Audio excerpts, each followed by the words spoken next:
Good evening students, आप सभी का स्वागत है हमारे सेशन में डेली इंग्लिश डाइजेस्ट का। ये सेशन 13वां है और काफ़ी अच्छा रहा है अभी तक आप लोगों का रिस्पांस और काफ़ी हेल्पफुल बता रहे हैं सारे स्टूडेंट हमारे इस प्रयास को, जिसमें हम लोग बच्चों को डेली अपने यहाँ से प्रिंट आउट मोड में ये इंग्लिश डाइजेस्ट प्रोवाइड करते हैं और फिर हम लोग इन्हें सॉल्यूशन के तौर पे स्टूडेंट्स के बीच भी लाते हैं, जो एक होमवर्क शीट की तरह काम कर रहा है। बैंकिंग एस्पायरेंट हो चाहे एसएससी हो या डिफेंस के एस्पायरेंट्स हो, सभी के लिए काफ़ी फ्रेंडली कंटेंट और काफ़ी मतलब कि मददगार कंटेंट की तरह ये काम कर रहा है। और अभी फिलहाल कुछ एग्जामिनेशंस वगैरह जो हुए हैं उसमें भी बच्चों का रिस्पांस आया था कि काफ़ी क्वेश्चन इससे काम करते हुए जा रहे हैं। तो चलिए, अच्छी बात है और ये सब चीज़ें हमें एनर्जी देती है कि हम लोग इस कंटेंट को और बेहतर से बेहतर बनाने की कोशिश करें। तो आज का जो सेशन है उसमें सबसे पहले हम लोग वन डे वन कॉन्सेप्ट देख रहे हैं, जिसमें आप लोगों को मैंने बताया था कि अभी जो एग्जामिनेशन लेने वाली अथॉरिटी है टीसीएस, वो एक कॉन्सेप्ट को बहुत ज़्यादा ही पूछ रही है और वो है पास्ट टेंस डेफिनिट टेंस। मतलब टेंस का सबसे ज़्यादा सेक्शन आप वॉइस बनाने की बात करो, नरेशन चेंज की बात करो या कॉमन एरर्स की बात करो, इसमें एक बहुत ही ज़्यादा देखने को मिल रहा है कि अक्सर जो है वो पास्ट इंडेफिनिट के सेक्शन को ज़्यादा टेंस से उठाया जा रहा है। तो मैंने आपको सोचा कि वन डे वन कॉन्सेप्ट में मैं आपको पास्ट इंडेफिनिट ही डिस्कस कर देता हूँ।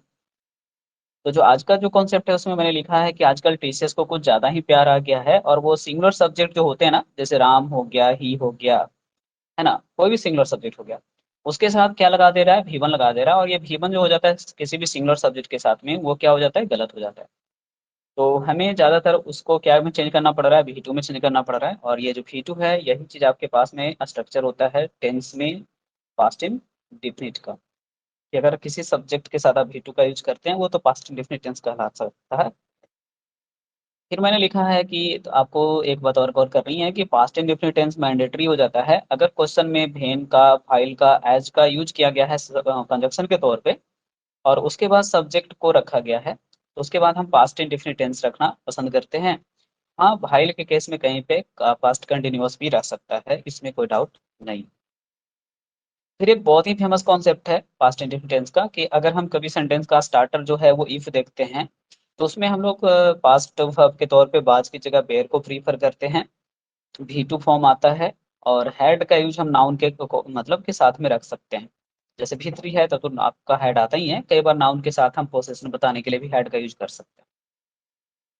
साथ ही साथ पास्ट इंडेफिनिट में एक और सुंदर कॉन्सेप्ट क्या है, T one T two concept है, जो कि मैंने काफ़ी इधर अपने क्लासेस में इसको डिस्कस किया है बच्चों के बीच में। तो काफ़ी बच्चे इसको बढ़िया से समझते हैं कि जो घटना पहले होती है उसे टी वन कहते हैं सर, और जो बाद में होती है उसे हम टी टू कहते हैं।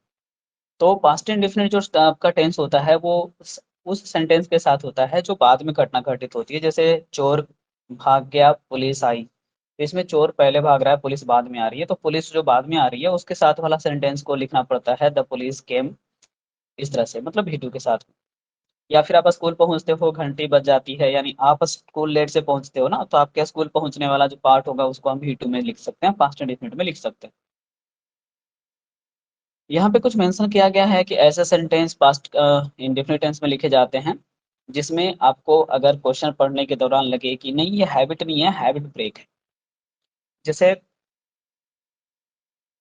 मान लीजिए कोई बंदा है जो सुबह सुबह 5 बजे उठ जाता है, लेकिन किसी वजह से आज उसकी नींद 7 बजे उठती है, तो ऑटोमेटिक है कि उसका हैबिट क्या हुआ है, ब्रेक हुआ है। मान लीजिए कि आपके हाथ से ग्लास छूटता है, कप छूटता है और वो टूट जाता है, तो एक्सीडेंटल सेंस होगा। या आप अपने दादाजी की कहानियां आज सुना रहे हो अपने बच्चों को, है ना, तो पास्ट हैबिट अपने दादाजी का बताना चाह रहे हो तो आप वहाँ पे यूज टू का प्रयोग कर सकते हो। अगर सेंटेंस में वेरी सून का यूज कर रहे हो तो इसका मतलब है कि आप किसी पास्ट घटना को बता रहे हो कि मुझे जल्द ही पता चल गया था कि मैं खतरे में पड़ने वाला था।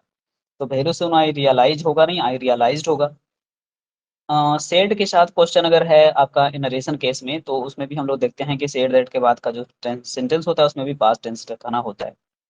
Very soon, finally, I wish, है ना, वुड दैट, ये सारे जो टर्म्स आते हैं उनके साथ पास्ट इंडेफिनिट लगने के चांस बढ़ते हैं।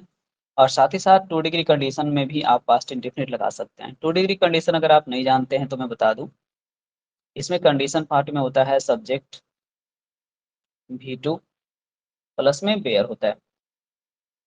प्लस नहीं कर सकते हैं आप इसको, तो ये समझ सकते हैं कि अब ऑब्लिक देकर के लिख सकते थे यहाँ पे कि भी टू का यूज करते हैं या तो वेयर का यूज करते हैं, और उसके बाद हम हैड का यूज भी कर सकते हैं। ये कंडीशनल पार्ट जो होता है जनरली आप लोग इफ के साथ भी रख सकते हैं, तो आप यहाँ पे इफ भी मेंशन कर सकते हैं। और उसके बाद आती है बारी रिजल्ट पार्ट की। और जब रिजल्ट पार्ट की बारी आती है तो हमको इसमें रखना पड़ता है सब्जेक्ट के बाद में पास्ट में एक्जुलरी फॉर्म मॉडल टाइप का, जैसे विल का और सेल का वुड आप यूज कर सकते हैं, और उसके बाद भी रखना पड़ता है। तो ये 2 डिग्री कंडीशन जो होता है इसमें जनरली वर्ब का सेकंड फॉर्म यूज होता है, इसलिए इसका नाम 2 डिग्री ग्रामेरियन ने हम लोग को सजेस्ट किया है। उसके बाद कॉन्सेप्ट यहाँ पे लिख रहा है कि आप पास्ट इंडेफिनिट का यूज श्योरली कर सकते हो अगर क्वेश्चन के अंदर आपका स्ट्रक्चर दिखाई पड़ता है it is time, it is high time, it is proper time का। तो वैसे केस में अगर सब्जेक्ट आपको दे रहा है तो आप सब्जेक्ट भी टू लेकर के जा सकता है, या फिर हम 2+V1 का यूज नाउन के अकॉर्डिंग भी कर सकते हैं। ये मतलब कि देखने को मिलेगा तो ही पता चलेगा, अभी तो फिलहाल सिर्फ कॉन्सेप्ट ही है कि it is time, high time, ये सब के बाद सब्जेक्ट प्लस V2 का यूज किया जाता रहा है। तो ये तो था पास्ट इंडेफिनिट का कुछ बेसिक कॉन्सेप्ट, जिसमें हम लोगों ने देखा कि सिंगुलर सब्जेक्ट के साथ आपको भी1 रख करके परेशान कर सकता है, या फिर सेकेंड केस आपने देखा यहाँ पर कि क्वेश्चन में हो सकता है आपके पास कुछ ऐसे भी सेंटेंसेस आए जिसमें भेन हो, भाइल हो, एज हो, और उसके बाद आपको पास्ट इंडेफिनिट रखना पड़ जाए, भाइल के साथ पास्ट कंटिन्यूअस रखना पड़ जाए। फिर मैंने कहा कि कंडीशनल पार्ट में अगर सब्जेक्ट आपके पास बेयर के साथ या भी2 या हेड के साथ भी रखा जा सकता है, तो ये भी पास्ट इंडेफिनिट इंडिकेटर है। ये T1 T2 केस जो आपको मैंने समझाया कि ये घटना पहले होती है, घटना बाद में होती है, तो जो बाद में घटना होती है उसमें आप पास्ट इंडेफिनिट रख सकते हैं। कुछ और भी यूनिवर्सल रूल्स हैं, जैसे हैबिट ब्रेक होना, एक्सीडेंटल केसेस होना, पास्ट की हैबिट को डिटरमाइन करने के लिए यूज टू का प्रयोग करना, very soon, finally, I wish, would that, 2 degree condition, said that वाले कॉम्बिनेशन, ये सब में भी आपको पास्ट इंडेफिनिट रखना होता है। और साथ ही साथ ये का स्ट्रक्चर है आपके पास में it is time, it is high time, इसके साथ भी आप सेंटेंस में चाहें तो भी टू रख सकते हैं। अब यहाँ से हमारे पास में वर्कआउट सेशन स्टार्ट होता है, तो चलिए हम लोग वर्कआउट करते हैं बढ़िया से। रोहित डिड नॉट केम, मैंने कहा था कि अक्सर सिंगुलर सब्जेक्ट के साथ में आपके पास ये परेशानी देखने को मिल सकता है। तो डिड नॉट जब लग ही गया है तो V2 तो ऑलरेडी ये हो ही गया है, इसको V2 लिखने के बजाय V1 लिखना चाहिए था, इनको कम लिखना चाहिए था। क्वेश्चन में एक बात तो और आपको ध्यान रखनी है कि अक्सर जो है वो क्वेश्चन ये गड़बड़ भी कर रहा है आजकल। क्वेश्चन वर्ड सेंटेंस का अगर स्टार्टर होता है तो पहले हमको सब्जेक्ट देना होता है कि एक्जुलरी, तो पहले एक्जुलरी देना होता है। लेकिन इस बात का ध्यान रखिएगा कि क्वेश्चन में आपके पास जो लास्ट में हो क्वेश्चन मार्क होगा तब। तो आप यहाँ पे देख रहे हैं कि वाई से क्वेश्चन स्टार्ट है और लास्ट में क्वेश्चन मार्क है, तो पहले आपको सी नहीं रखना चाहिए था, पहले आपको बाज रखना चाहिए था, उसके बाद आपको सी रखना चाहिए था यहाँ पे। नेक्स्ट क्वेश्चन है Madhuri did not reply when I asked her. अब यहाँ पे देखिए क्वेश्चन वर्ड तो है लेकिन लास्ट में आपको फुल स्टॉप दिखाई पड़ रहा है, तो जब फुल स्टॉप दिखाई पड़ रहा है तो वैसे केस में आपको क्वेश्चन वर्ड के बाद जो है वो सब्जेक्ट रखने का अधिकार होता है। आप यहाँ पे सब्जेक्ट को पहले ला सकते हैं मेन वर्ब और ऑक्सिलरी वर्ब के पहले, अगर क्वेश्चन में यहाँ पे फुल स्टॉप लगाया गया है तब। तो मुझे यहाँ से पता चल रहा है कि जब लास्ट में फुल स्टॉप है तो बाज सी नहीं होना चाहिए था, सी बाज होना चाहिए था। अफर्मेटिव सेंस में बातें करनी होगी क्योंकि ऑलरेडी आपने यहाँ से आस्ट करके क्वेश्चन मार्क क्रिएट कर लिया दिमाग में, इसलिए अफर्मेटिव स्ट्रक्चर ही रखना चाहिए था। इसलिए ग्रामर ने सजेस्ट किया है कि क्वेश्चन वर्ड के बाद फुल स्टॉप या क्वेश्चन मार्क ये आपको देखना जरूरी है। अगर क्वेश्चन मार्क है तो ठीक है, एक्चुअली स्ट्रक्चर चलेगा सब्जेक्ट के पहले, लेकिन अगर फुल स्टॉप है तो सब्जेक्ट पहले होना चाहिए।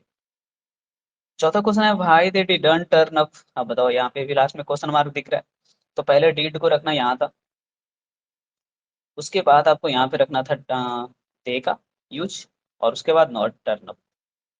यानी आंसर फाइनली होना चाहिए था why did they not turn up. चलिए क्वेश्चन मार्क है इसलिए क्वेश्चन में एक्चुअली पहले चाहिए सब्जेक्ट।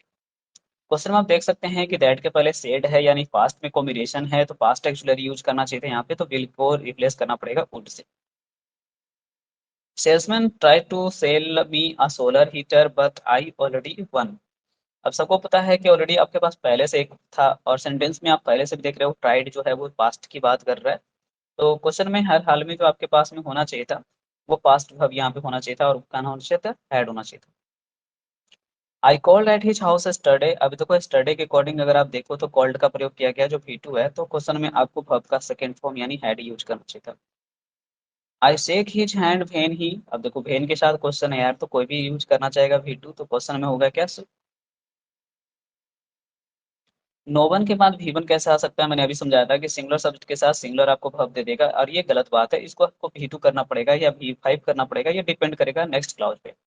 अब दैट के बाद यहाँ देख सकते हैं कि वुड जो है वो पास्ट वर्ब है, तो जब वुड पास्ट वर्ब है तो उसके अकॉर्डिंग अगर आप चलेंगे तो यहाँ पे इन्फॉर्म में ईडी चाहिए था, इन्फॉर्म ईडी लगा लीजिए। क्वेश्चन नंबर 10 में कह रहा था she stopped singing as soon as. As soon as का मतलब ये बहन की तरह ये काम करता है। द टेलीफोन के बाद रैंग होगा क्योंकि भाई टेलीफोन अचानक से बजेगा तो एक्सीडेंटल सेंस है, इसलिए भी टू यहाँ पे बेहतर ऑप्शन होता है, रैंग होता। Anya's class teacher and her friend. अब सबको पता है कि कॉन्ग्रेचुलेट तो किए थे, है ना, और ऐसे देखो आगे भेन का भी यूज किया गया है, तो कॉन्ग्रेचुलेट से बेहतर हो कॉन्ग्रेचुलेटेड कर। वेरी सुन का मतलब मैंने बोला ही था कि पास्ट इंडेफिनिट होगा, तो ये जल्द ही मुझे एहसास हो गया था कि वह गलती में था, तो इस की जगह यहाँ पे बाज का यूज करना बेहतर होगा। 13 में कह रहा था I decline the invitation not because I didn't want to go but because I no time. इसको मैंने बार बार 3 बार से भी पढ़ाया स्टूडेंट को कि अगर आपको सेंटेंस में तीन तीन वर्ब दिखाई पड़ते हैं तो तीनों का जो टेंस है आपको वो सेम करना पड़ेगा। तो आप देख सकते हैं कि पहला वर्ब आपके पास में डिक्लाइन है, दूसरा में डिड है और तीसरा में हैव है, तो इसको आपको V2 में करना पड़ेगा चेंज, और ये होगा आपके पास में क्या, हेड होगा। क्वेश्चन नंबर 14 में मैंने बोला था कि अगर आप अपनी पास्ट हैबिट बताना चाहते हो तो वैसे केस में आप क्या लगा सकते हो, यूज्ड टू लगा सकते हो, तो आंसर आपके पास बी बेहतर हो गया। क्या, used to go to school daily, मैं स्कूल जब मैं पढ़ता था तो मैं स्कूल जाया करता था रोज रोज। 15 में कह रहा था she a plate daily when she work here. वो अक्सर यहाँ पर जब काम करती थी तो वो एक प्लेट डोल भी तोड़ दिया करती थी, तो मान लो कि बहन के कारण ही आपको क्वेश्चन का आंसर भी टू दिख रहा होगा। आई भी ठीक है, आप कहना ये चाह रहे हो कि मेरे बाल इसमें बहुत ही गहरे थे, यानी कि आप पास्ट की बात करना चाह रहे हो, तो यूज टू का यूज करना था आपको, आंसर भी। बाकी तो मैंने सिखाया था कि सिंगुलर सब्जेक्ट के साथ आप कुछ रखो या किसी के साथ भी रखो, यूज टू नहीं होता है, हमेशा यूज टू होता है, तो आप यहाँ पे यूज में डी लगा लो तब आंसर करेक्ट। 18 में आपने कहा ही था कि इट इज टाइम के बाद V2 रखना होता है, तो आप डिसाइडेड करो। इट इज हाई टाइम है, इसके साथ भी V2 रखना होता है, तो आप यहाँ पे लेफ्ट का यूज करेंगे तो ही बेहतर होगा।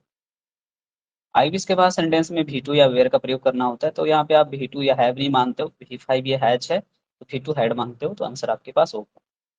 वुड दैट के बाद भी सेंटेंस पास्ट में होता है तो क्वेश्चन में बाज नहीं बेयर लगाना है, क्योंकि काल्पनिक सेंटेंसेस में मैंने बेयर लगाने की बात आपको सिखाई है पहले भी। ये वुड दैट आई वेयर ए बिलोनियर, कि काश मैं बिलोनियर होता।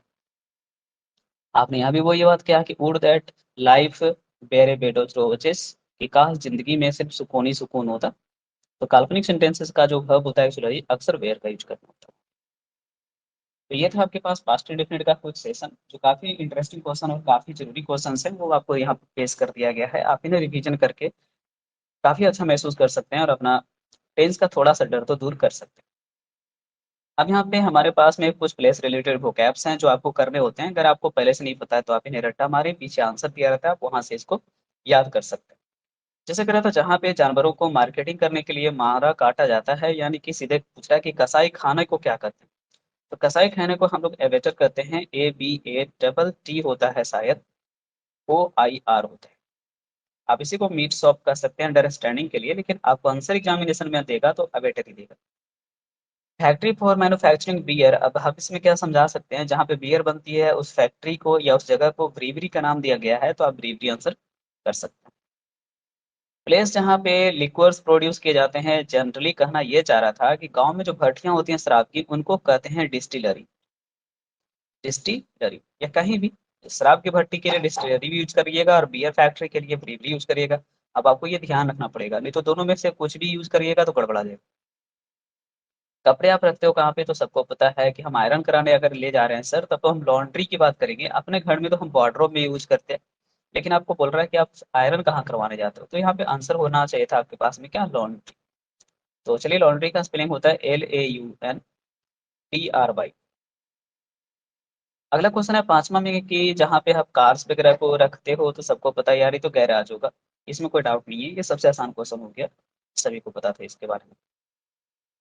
चलिए अब हमारे पास में आने वाला है क्या, ओ तो यहाँ पे कुछ आपके पास फ्रेजल वर्ब्स हैं जो कि काफी आपको हेल्प कर सकते हैं, जैसे ऑफ के फ्रेजेज मैंने यहाँ पे आपके लिए रखे हैं पहले। चलिए अब देखते हैं इनमें क्या क्या है। तो सबसे पहले आपके पास में सी ऑफ है, अगर आप किसी को विदा करने जाते हो, गेस्ट को स्टेशन वगैरह पर रिलेटिव को छोड़ने जाते हो, तब आप इसका यूज करते हो। तो सी ऑफ का हिंदी सेंस होता है आपके पास में क्या करना, विदा देना या विदा लेना, है ना। अब इंग्लिश आपके पास पूछे ना पूछे, लेकिन आपको फिल इन द ब्लैंक्स में क्वेश्चन पूछ सकता है कि we went to the station for blank space some guest, तो वहाँ पे सी ऑफ आपको आंसर फिल करना पड़ सकता है। नेक्स्ट वर्ड है सेट ऑफ है। इसका मतलब होता है कि मान लीजिए कि कोई नया चीज को हम लाइफ में सेट कर रहे हैं और उसका शुरुआत करना चाहते हैं तब। यहाँ पे क्या लिखा है कि भाई आप प्राइवेटाइजेशन और लिबरलाइजेशन ये दोनों जो है एक साथ ही स्टार्ट होती है जब भी ये स्टार्ट होती है। तो सेटअप का मतलब होता है आपके पास में क्या करना, कोई भी योजना स्टार्ट होना, कोई भी बड़ी योजना प्रारंभ होना। चलिए तो हिंदी में हम लोग यही लिखते हैं प्रारंभ होना।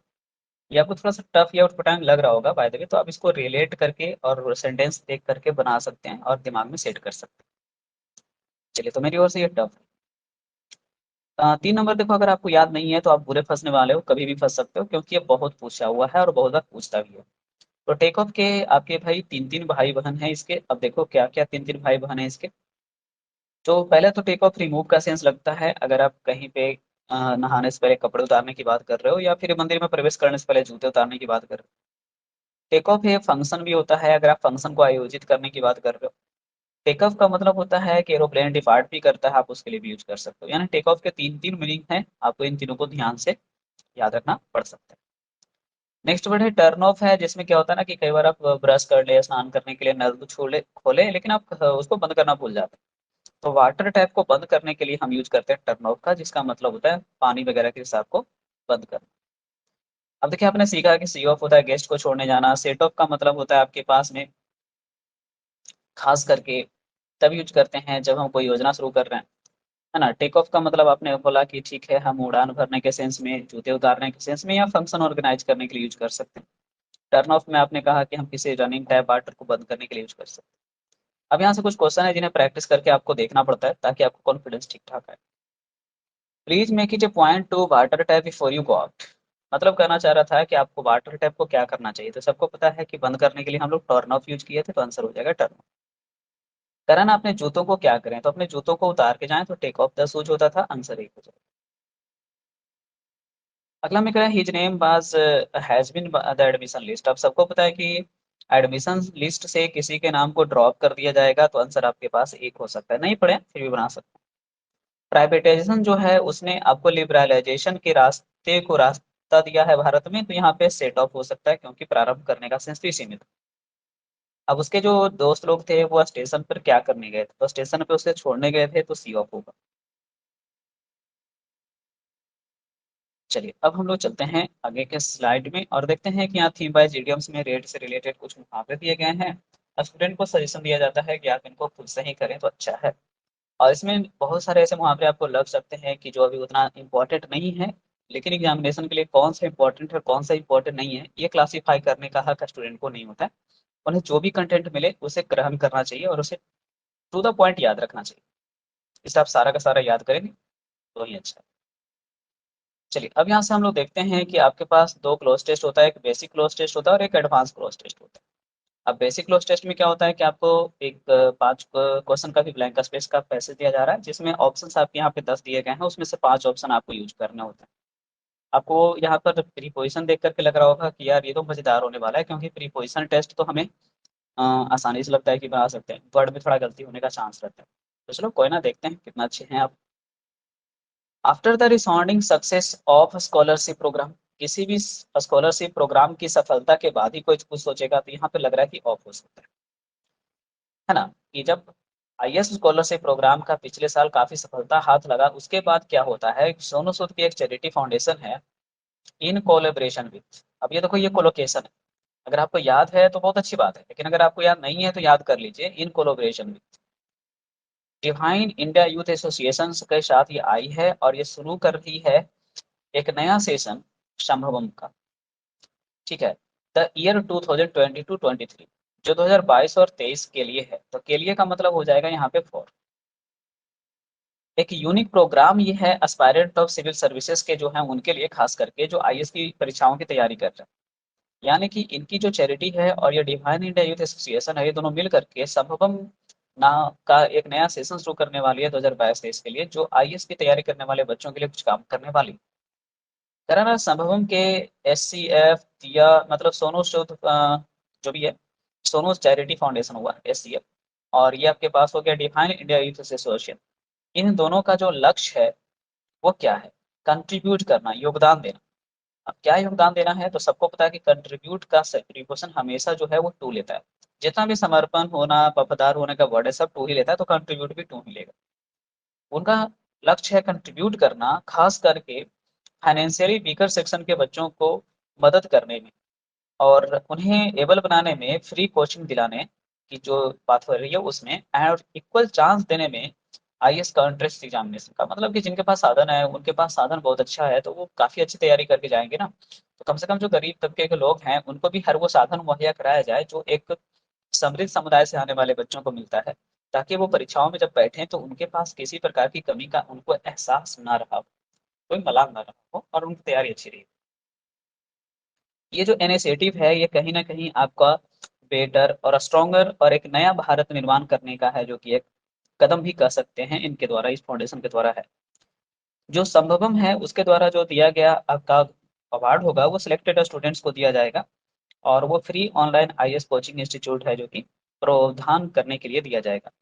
और ये टॉप सिविल सर्विस इंस्टीट्यूशन जो है वहाँ पे, तो एट द टॉप ऑफ होता है, तो यहाँ पे आईआईटी होना चाहिए था। Coaching at top civil services institute in India along with the mentorship support and his holistic personality development, opening new possibility for youth empowerment and the nation building, जो कि कहीं न कहीं अच्छे बच्चों के व्यक्तित्व के विकास करने और भारत में आने वाले समय में एक बेहतर भारत निर्माण में हमें मदद करने में मदद कर सकता। मतलब साफ है कि ये काफ़ी अच्छा प्रयास है इनके द्वारा और एक इनिशिएटिव जो है उसे सपोर्ट करके ये दोनों आपस में बेहतर जो हमारे प्रशासक होंगे भारत के, उन्हें तैयार करने में योगदान देना चाहती हैं। तो काफ़ी अच्छा था, मुझे ये कंटेंट और आर्टिकल लगा था, इसलिए मैंने आप लोगों को भी बताया कि चलिए आप लोगों को भी पता होना चाहिए और आजकल क्लोज़ टेस्ट एग्ज़ामिनेशन में करंट सिनेरियो से ही पूछे जाते हैं, तो आपको भी पता होना चाहिए। चलिए, अब ये है एडवांस क्लोज़ टेस्ट, जिसमें आपको ऑप्शन दिए जाते हैं एग्ज़ामिनेशन टाइप के, ताकि आपको पता चले कि नहीं अगर ऑप्शंस दिए जाएँगे तो क्या हमें कुछ कन्फ्यूजन होता है। विदाउट ऑप्शन तो हमने भर लिया, क्या ऑप्शन देने पर भी कन्फ्यूजन होता है या नहीं होता है, ये आपको देखना भी ज़रूरी है। एग्ज़ामिनेशन सिनेरियो से भी आपको प्रैक्टिस बरकरार रखनी होती है। सबसे पहले कह रहा है कि कंसर्न और रिस्पॉन्सिबल जो इंडियन सिटीज़न हैं, वो इनकरेज करते हैं सेंसिबल कंजम्पशन का, ठीक है। अ, अब यहाँ पे वर्ड क्या होना चाहिए, further, even, rather, quite. Quite का मतलब कंप्लीटली होता है, क्वाइट का मतलब होता है पूरी तरह से, कंप्लीट। फर्दर का मतलब होता है नेक्स्ट, इससे कहीं आगे। इवन का मतलब तो आप जान ही रहे हैं कि भी होता है, सेंटेंस का स्टार्टर होता है, ये कभी एंडिंग होता नहीं, या स्टार्टर होता है, सेंटेंस का स्टार्टर होता है ये, तो ये कभी भी आपका एंडिंग में आएगा नहीं, तो ये तो 3 नंबर पहले ही बोल रहा है कि हमको छूना भी मत। रेदर के साथ हम लोग डिसलाइकिंग एडजेक्टिव का यूज़ करना पसंद करते हैं और ये अकेला यूज़ होता है शायद नहीं ही, तो इसलिए मुझे लगता है कि ये भी आपका आंसर यहाँ पे नहीं है। फर्दर का मतलब है कि इसके बाद भी नाउन चाहिए ही चाहिए, तो इसलिए मुझे लग रहा है ये भी नहीं होगा, इसका आंसर अब हो सकता है, तो क्या हो सकता है, एक ही हो सकता है। कि जो कंसर्न और रिस्पॉन्सिबल इंडियन सिटीजन है, वो कहीं न कहीं सेंसिबल कंजप्शन को भी है, जो कि चाहते हैं पूरी तरह से इनकरेज करना। ये जो होता है वो शॉपिंग को कम करके और वेस्टिंग को करके, हाँ, है ना, लेज़र करके भी किया जा सकता है। तो सबको पता है, यहाँ पे आपको देखना पड़ेगा, this can be done by shopping less and wasting lesser. अब क्या होगा, प्रिस्क्राइब, सैंक्शन, सैंक्शन का मतलब स्वीकृति देना होता है।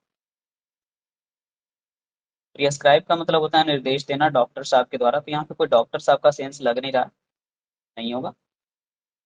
अब यहाँ पे यही देखना पड़ेगा कि लेसर जो वर्ड है आपके पास में, उसके पहले हमें कोई एडजेक्टिव भी चाहिए और ये सारे एडजेक्टिव ही हैं। हैबिचुअल का मतलब आदि होता है, ट्रेडिशनल मतलब पारंपरिक होता है। मुझे तो कुछ समझ ही में नहीं आ रहा है कि यहाँ पे ये ऑप्शंस का कोई रिक्वायरमेंट भी था, जैसे लग रहा है, अजीब सा लग रहा है ऑप्शन अभी तो फिलहाल, इसलिए अभी 2 नंबर को रहने देते हैं। यहाँ पे ठीक है, यहाँ पे थोड़ी देर के लिए लग रहा है कि क्वाइट हो सकता है।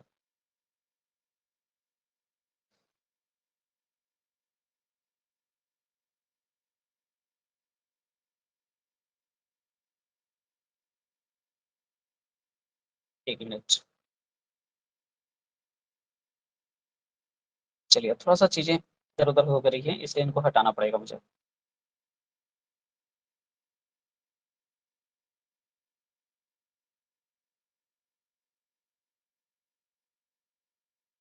हम्म, अब देखिएगा। हाँ, तो यहाँ पे तो ठीक ठाक था, सैंक्शन मंजूरी देना, प्रिस्क्राइब, ट्रेडिशनल, हैबिचुअल, ये तो ऑप्शन सेमी टाइप हो गया है, पता नहीं ये सही भी हुआ है या गलत हुआ है, मुझे नहीं पता। हेरिटेज का मतलब विरासत होता है, आपको पता ही है। सेटलमेंट आप जानते हैं। बर्थ राइट का मतलब बर्थ राइट, या स्टेट का मतलब आप लोग यहाँ पे कह सकते हैं कि आपका जो क्षेत्र होता है, कार्य करने का, उसको भी एस्टेट कहा जाता है। सॉरी, साइटेशन मतलब उच्चारण भी होता है, इंसेंटिव बोनस होता है, इंस्टांस उदाहरण होता है ना, और प्रेसिडेंट का मतलब होता है पूर्व उदाहरण होता है। कहानी काफी टफ लग रही है अभी तक तो। चलिए अब हम लोग आगे बढ़ करके सोचते हैं इसके बारे में, सोचना तो पड़ेगा ही, बनाना तो पड़ेगा ही, एग्जामिनेशन में स्किप थोड़ी ना कर सकते हैं आप। तो कह रहा है कि buying local product to keep the cottage industrial and craft alive. अब यहाँ पे लग रहा है ना कि ट्रेडिशनल क्राफ्ट होगा। 2 नंबर का ऑप्शन यहाँ पे कुछ और होना चाहिए था, जैसा लग रहा है। तो मुझे लग रहा है कि चलो 2 नंबर का कोई ऑप्शन यहाँ पे इसलिए मुझे अच्छा नहीं लग रहा होगा उस समय, क्योंकि कोई ऑप्शन ही दिया हुआ नहीं लग रहा। चलो तो इसको हटाते हैं, 2 नंबर को ब्लैंक ही रहने देते हैं। और उसके बाद यहाँ पे हम लोग ट्रेडिशनल वर्क फिल कर लेते हैं। चलिए, हाँ तो कह रहा था कि ट्रेडिशनल क्राफ्ट को लाइव रखने के लिए किया जा रहा है in essence by valuing their rich. अब सबको पता है कि रिच क्या, तो हमारी जो प्राकृतिक विरासत है वो काफी समृद्ध रही है, इसको देखना होगा। और living simple and meaningful life जीने को हम लोग तवज्जो देना चाहेंगे। Indians can set blank space. तो सबको पता है कि भारतीयों ने पहले भी बहुत सारे है जो कि पूर्व उदाहरण भी सेट कर रखे हैं, और उन्होंने दिखाने का कोशिश किया है कि खास करके पश्चिमी देशों को, कि इंडिया जो है वो कहीं ना कहीं उनसे ज्यादा बिजनेस अपॉर्चुनिटी क्रिएट कर सकता है। तो कहना ये था कि आपके पास में क्या है ना, कि जितना भी साधन हमारे पास है उसी को यूज करके हम लोग कहीं ना कहीं है जो कि बेहतर जीवन शैली जी सकते हैं, और अपने ही पूरी तरह से ट्रेडिशनल आर्ट लाइफ को तवज्जो दे करके और उनको थोड़ा सा बढ़ावा दे करके हम चीज़ों को बैलेंस करके चल सकते हैं। तो थोड़ा सा लेवल टफ है, इसलिए इस पर ज़्यादा मेहनत ना करें। चलते हैं अगले हम प्रीपोजिशन फिलर की। ये आपको मजेदार लगता होगा, क्योंकि प्रीपोजिशन आप लोगों ने काफी कम पढ़ा होता है, जब खास करके फाउंडेशन के सेशंस वगैरह भी बच्चे कर रहे होते हैं, है ना। सभी जगह होता है क्या, कि एक नॉर्मल क्लास दे दिया जाता है, उसके बाद कंटेंट्स वगैरह दे दिए जाते हैं कि आप इन्हें घर पे पढ़ करके याद रखें तो ही अच्छा है, इससे ज़्यादा करने की जरूरत नहीं है। जबकि ऐसा नहीं है, preposition more and more practice की चीज़ है, अगर इसे क्लासरूम में बेहतर प्रैक्टिस करा दे तो उससे बढ़िया कुछ नहीं होने वाला है। तो अब यहाँ से देखो, मैं कभी भी आपको प्रीपोजिशन रट्टा मारने के लिए नहीं कहा। जैसे यहाँ पे हेडिंग आपके पास है एडजेक्टिव विद प्रीपोजिशन, तो आप एडजेक्टिव वर्ड के साथ यहाँ पे प्रीपोजिशन जब लगा रहे हो तो हिंदी करना होगा, और हिंदी से आपको एडजस्ट करना होगा। टीचर जो थे स्टूडेंट लोग से गुस्सा थे, एंग्री भी था, स्टूडेंट होना चाहिए था। एडिक्टेड हम लोग किसी चीज के हो जाते हैं तो पहले तो टू होगा, और हम लोग क्या चीज के हो गए आदि, यानी भार्ट से क्वेश्चन है। और मैंने कितनी बार सिखाया है कि भार्ट से क्वेश्चन होने का मतलब है कि क्वेश्चन में क्या चाहिए, नाउन चाहिए। और जब नाउन ना रहे क्वेश्चन में, तो आपको ना काम चलाना है किससे, बी फोर से। इसलिए क्वेश्चन का आंसर हो जाएगा 1 number. He is addicted to smoking. बाकी बच्चे याद कर लेते हैं कि addicted to plus b four, तो वो भी अच्छा है। Mother sir always blind, blind के साथ टू लगेगा, क्योंकि आप इसमें क्या है, न्यूट्रल हैं, थोड़ा सा लापरवाह हैं। जितना भी न्यूट्रल या लापरवाह वाला वर्ड होता है सबके साथ टू लगता है। कि मदर अक्सर अपने बच्चों की गलतियों को नजरअंदाज कर देती हैं, तो ब्लाइंड टू समवन फॉल्ट यानी कि इंडिफरेंट टू समवन फॉल्ट। कर्मचारियों का जो पेमेंट है, तो सॉरी, चूंकि कर्मचारी जो है वो अपने स्टॉक होल्डर के लिए क्या होते हैं, रिस्पॉन्सिबल होते हैं। तो सबको पता है अकाउंटेबल टू समवन होना चाहिए था, है ना, अकाउंटेबल टू समवन होना चाहिए था, फॉर समथिंग होता है, तो यहाँ पे फॉर नहीं, क्या होगा आंसर आपके पास में, टू होगा। हमेशा इस बात को ध्यान रखना है कि एबल से अंत होने वाले जितने भी वर्ड हैं, टू समवन और फॉर समथिंग लेते हैं। अगर आप इसे अप्लाई कर लें तो ये काफ़ी अच्छा हो सकता है कि एबल टू समवन और एबल फॉर समथिंग, तो ये काफ़ी काम करता है। तो मैंने आपको सजेस्ट कर दिया है, बाकी आपकी मर्जी है ना। चलिए 5वां नंबर क्वेश्चन देखिएगा, आपके पास में लिखा हुआ है यहाँ पे। अ, अच्छा, प्रोफिशिएंट है, तो सबको पता है कि अगर आप निपुण हैं तो किसी कला में ही निपुण होंगे। तो प्रोफिशिएंट के साथ एट का यूज भी हम लोग कर सकते हैं आर्ट के सेंस में, और आर्ट के सेंस में तो एट ही यूज हो सकता है। तो प्रोफिशिएंट के साथ यहाँ पे बी और सी जो दोनों ऑप्शन दे दिया तो बड़ा कंफ्यूजन हो जाएगा किसी को भी। के पास प्रोफिशिएंट हिज क्राफ्ट, तो एट क्राफ्ट लिखिए। एट आर्ट और क्राफ्ट होता है। इन हम लोग रखेंगे अगर क्वेश्चन में कोई विषय वगैरह रहेगा तब, जैसे कि अगर प्रोफिशिएंट इन इंग्लिश लिख रहा है कोई तो वहाँ पे चलेगा, और अगर कोई आर्ट वगैरह लिख रहा है तो वहाँ पे यही सही है। तो आंसर मुझे लगता है कि बी की जगह सी करना चाहिए था। 6 में करा था एवरीबडी वाज अलार्म। अब देखो भाई, जो भी सरप्राइज का परिवार होता है सब एट ही लेके आता है, तो आपको एट ही देना चाहिए था। अलार्म एट मतलब सरप्राइज एट। अब्सेंट का मतलब रिलेशन ब्रेक, रिलेशन ब्रेक का मतलब फ्रॉम हो जाता है प्रीपोजिशन हमेशा। इन सब चीजों को सीखना है स्टूडेंट, आपको सुनना भी। लता मंगेशकर जो थी उनको नेचुरल टैलेंट से नवाजा गया था, तो नवाजने का सेंस में सबसे टफ वर्ड होता है इंडोर्ड विथ टैलेंट। इंटरेस्ट का यूज हम लोग क्यों नहीं करेंगे, क्योंकि ये टू लेकर के आता है। We are all indignant the justice done at to him. अब जो भी उसके साथ में बुरा हुआ था, हम लोग उस बात को लेकर के क्या होंगे, नाराज होंगे। तो एंग्री एट समथिंग होता है ना, तो उसी से आपको याद रखना पड़ेगा कि एंग्री एट समथिंग। ठीक है, तो इंडिग्नाट जो वर्ड है वो एक्चुअल में एंग्री का ही यहाँ पे सिनोनिमस है, और एंग्री के सेंस में हम एट रखते हैं। प्रिजनर वाज फाउंड मर्डर, तो सबको पता है कि यार गिल्टी जब वर्ड यूज होता है तो ऑफ लेके आता है, इसलिए गिल्टी ऑफ होगा। चार्ज के साथ में विथ लगाते हैं और ब्लेम के साथ फॉर लगाते हैं, तो ये सब चीजें फिक्स हैं, फिक्स चीजों को हम लोग शेड दे सकते हैं। सेटिस्फाइड हमेशा विथ लेके आता है, इसलिए हम लोग सेटिस्फाइड के साथ में हमेशा विथ लगाते हैं। इसमें मैंने आपको 12th नंबर के लिए बहुत ही अच्छा कॉन्सेप्ट दिखा रखा है सबको, आपको भी मैं सिखाऊंगा यहाँ पे कि डिजायर जब वर्ड आपके पास आता है तो ये नाउन होता है और ये फॉर लेके आता है। जबकि जब डिजायरस जो वर्ड होता है इसी का डेरिवेटिव होने के नाते प्रीपोजिशन चेंज कर लेता है और ये ऑफ लेके आता है। तो यहाँ पे डिजायरस है, तो आपको डिजायर फॉर और डिजायरस ऑफ याद रखना पड़ेगा और आंसर एक करना पड़ेगा। डेफिशिएंट का मतलब ही होता है कि कमी किसी चीज में होती है और किसी चीज की होती है। तो अक्सर हम लोग विटामिन और मिनरल्स के लिए इन का यूज करते हैं, यहाँ पे इन होगा। कुछ बच्चे जल्दी जल्दी में कमी देख के ऑफ लगा देते हैं, ये गलत बात है। चलिए अगला क्वेश्चन आपके पास में है, 14 नंबर में गुड का यूज किया है, ये काफी चर्चित क्वेश्चन है और आपको ध्यान रखना पड़ेगा इसमें कि गुड के साथ प्रीपोजिशन अलग अलग लगता है। ठीक है ना, अगर कोई आपका कलाकार व्यक्ति है तो कलाकार के सेंस में एट लगेगा। अरे यार आप तो बहुत अच्छे कलाकार हो, है ना, कहानीकार हो, तो यहाँ पे एट लगेगा क्योंकि कलाकार का सेंस है। बाकी आगे जब सेशन आएगा तो मैं बताऊंगा कि अगर आप किसी आदमी के लिए दयालु हैं तो आप गुड टू समवन यूज कर सकते हो। गुड टू समवन, अगर आप किसी के लिए दयालु हैं तब। हाँ, अगर आपकी कोई सलाह है और वो मेरे हेल्थ के लिए अच्छी है तो वहाँ पे आप गुड फॉर हेल्थ भी यूज कर सकते हो। तो क्वेश्चन में फिलहाल तो यहाँ पे आएगा गुड एट। जूनियर हमेशा टू लेकर के आता है, ये तो हम लोग एडजेक्टिव के सेशन से ही पढ़ते आ रहे हैं कि जूनियर के साथ में अक्सर दैन लगा देता है और उसको हमको दैन को टू में करना होता है चेंज, तो एडजेक्टिव के सेशन से हम लोग को पता है। आइए अब एडवांस क्लियर करने का, तो एडवांस क्लियर है लेकिन मैंने बार बार सिखाया है कि बस ये आपको अंडरस्टैंडिंग अगर अच्छी है तो आपके लिए नॉर्मल बात है, जिनके लिए अच्छी नहीं है उनके लिए एडवांस हो जाता है।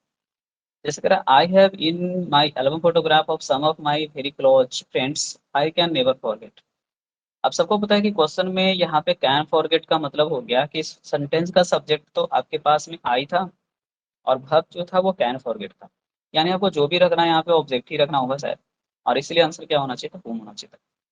और मैंने आपको समझाया भी था कि अगर सेंटेंस में ऑलरेडी सब्जेक्ट और वर्ब की संख्या बराबर है तो वैसे केस में आप रख सकते हैं, और हु तब रखते हैं जब सब्जेक्ट कम रहा हो और वर्ब ज्यादा हो रहा हो, तब हम रखते हैं हु को। तो यहाँ से साफ पता चल रहा था कि आपको काउंटिंग करना आता ही है ना।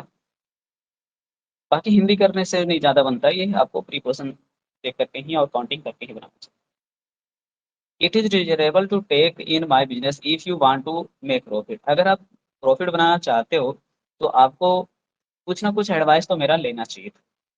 शायद आप सामने वाले को कह रहे हो कि एडवाइस लेना चाहिए था, मुझे लग रहा है कह रहे हो कि अरे बाबा बिजनेस में जब तक आप रिस्क नहीं लोगे तो बिजनेस में कोई फायदा नहीं होगा, तो मुझे लगता है टेक रिस्क ज्यादा अच्छा।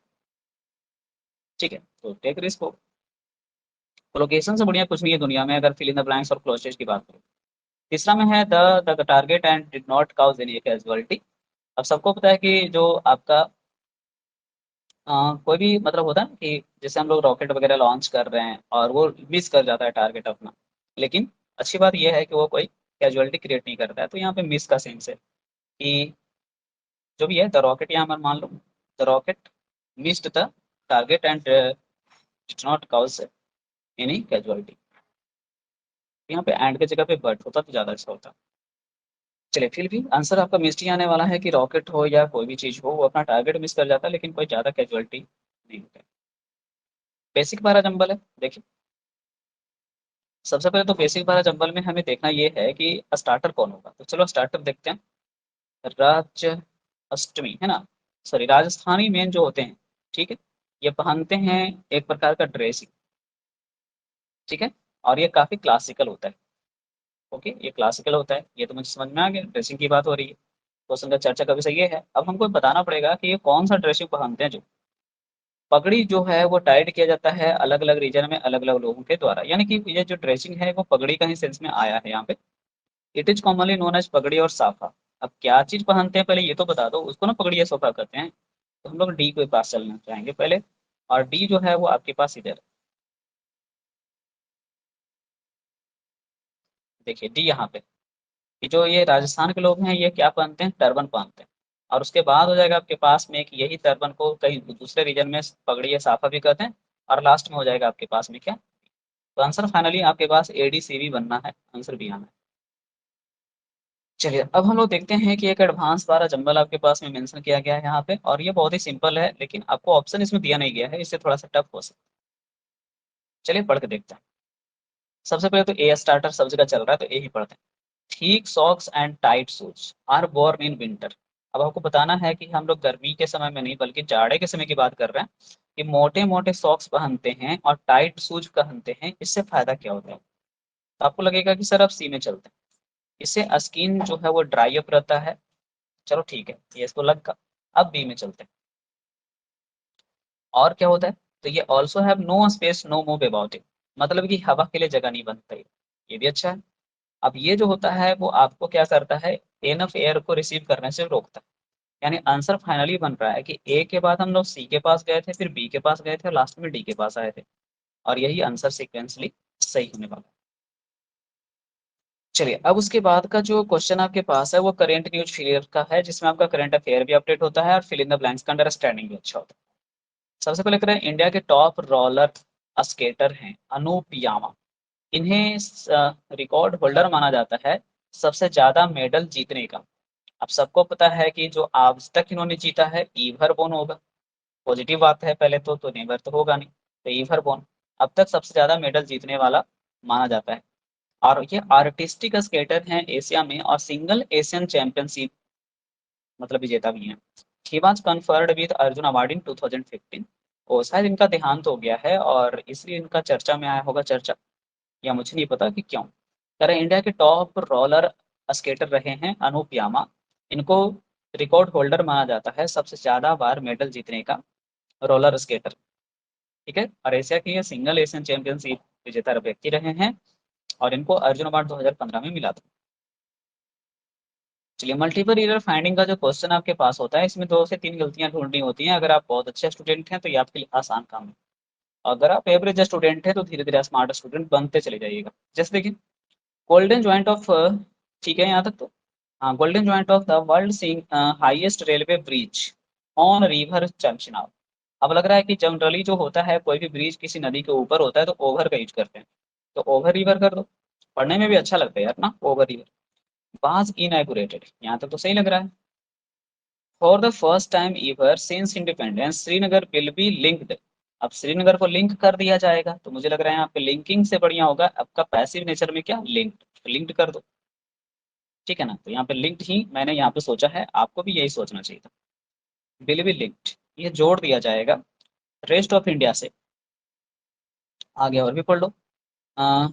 Over after the over arch take on the world highest single arch railway bridge. उसके बाद क्या लिखा है, over river Chenab bill launch. अब सबको पता है कि बिल लॉन्च कैसे होगा, बिल भी लॉन्च होना चाहिए था। ये अपने आप थोड़े ना है जो कि ब्रिज है जो कि अनाउंस होगा या लॉन्च किया जाएगा या ओपन किया जाएगा, किसी के द्वारा ओपन किया जाएगा। तो अब आंसर फाइनल कर लो यार कि आंसर कहाँ कहाँ पे आ रहा है। ए में मिस्टेक हुआ है, फिर आपने देखा है कि बी में तो नहीं हुआ है लेकिन सी में मिस्टेक निकला है, डी में मिस्टेक निकला है, तो ए सी डी का मतलब है आंसर डी होने वाला है। ये मल्टीपल एरर आपको बना के और मजा आता होगा कि चलो यार 2 से 3 जगह पे मिस्टेक ढूंढने में मजा आता है। अब यहाँ से आपके पास में मैजिक टेबल का क्वेश्चन होता है जो अल्फाबेटिकल ऑर्डर में चल रहा है, और चीजें आपके पास धीरे धीरे ही आ रही है, लेकिन आ तो रही है ना। ऑथेंटिक आपकी, आपको भी पता है कि वास्तविक होता है। अब जब वास्तविक होता है तो रियल होना चाहिए था, तो आंसर डी करना कोई बड़ा काम नहीं था। ऑडेसिटी अगर आप नहीं जानते तो ये सोच लेना कि ऑडी चलाने वाले साहसी लोग होते हैं, साहसी लोग का मतलब बोल्ड होंगे, तो आंसर सी आ सकता है। अब देखो अस्ट्यूट का मतलब हम लोगों को अगर नहीं पता है तो थोड़ा सा मुश्किल लग सकता है, लेकिन ये बहुत ही अस्ट्यूट जो है ना, ऐसे याद रखना है कि अरस्तु जो थे चालाक थे। अस्ट्यूट कैसे याद रखना है, अरस्तु से कि अरस्तु क्या थे, चालाक थे। अब जब आप चालाक बोलते हो ना तो आपको क्लेवर दिखता है, तो सही कहता है। अवेटर जो होता है ना, ये जनरली आपके पास में कौन होता है? मुझे तो लगता है कि अवेटर का मतलब होता है कि अवे अवे कह करके हम अपने नौकर को भी बुलाते हैं, थोड़ा रिस्पेक्ट कम देते हैं अगर तो अवेटर का मतलब अगर आप सहायक बोल करके चलोगे तो असिस्टेंट का यूज हो सकता है, तो आंसर आप ही कर सकते हो। अपैथी का जो सिंधी सेंस होता है वो उदासीनता के सेंस में आप यूज करते हो, है ना, तो उदासीनता के सेंस में यूज करते हो तो डिफरेंस दे सकते हो। एलियन का मतलब हम सब जानते हैं कि परग्रही होता है जो दूसरे ग्रह का निवासी होता है, तो स्ट्रेंजर कह सकते हैं फिलहाल तो। एफ्रॉन्ट जो होता है वर्ड, मुझे लग रहा है कि जहाँ तक ये, हाँ मुझे पता है, ये नाराजगी और डिसरिस्पेक्ट के सेंस में यूज करना चाहिए था। तो चलिए देखते हैं। नाराजगी या डिसरिस्पेक्ट का मतलब आंसर तो 5 दिख रहा है। हाँ, तो वही देते हैं, नाराजगी या डिसरिस्पेक्ट। आंसर आपके पास में ई आने वाला है। एडमोनिश मतलब डांटना होता है। अब ये तो हमको पता है, आपको भी पता होना चाहिए कि डांटना होता है, तो फिर वैसे केस में आपके पास में वार्न या प्रवोक हो सकता है। एम्पलीफाई मतलब बढ़ाना होता है, ये तो मुझे भी पता है, आपको भी पता होना चाहिए कि बढ़ाना होता है। तो बढ़ाना के सेंस में आप प्रॉक्सिमिटी के सेंस में या एक्सटेंड और इनलार्ज में डी लेके जा सकते हैं। एडजस्टमेंट होता है समायोजन कि चलो हम यहाँ तो वहाँ, लेकिन फिर भी एक दूसरे को एडजस्ट कर लेते हैं। चलो, तो प्रॉक्सिमिटी का सेंस आप दे सकते हैं फिलहाल तो यहाँ। तो ये जो था आपके पास में सेट नंबर 13 का था सॉल्यूशन। और इसके बाद जो चीजें हैं आपके पास में, वो तो शायद आंसर्स ही बचे होंगे। और आंसर्स के बाद एक होता है आपके पास में क्या, मिनी टेस्ट होता है। तो ये मिनी टेस्ट आपको देना होता है खुद से, और इसका आंसर अगले सेट में आपको मिल ही जाता है। एक सेल्फ से करेंगे, आज का जो सेट आपने देखा उसी का बेस्ट क्वेश्चन ही होता है। तो चलिए स्टूडेंट, आज का सेशन हम लोग यहाँ पे समाप्त करते हैं, और नेक्स्ट वीडियो सेशन में फिर आपसे मुलाकात होगी। तब तक आप लोग इस तरह से ही पढ़ते रहें और अपने स्कोर को बेहतर करते रहें।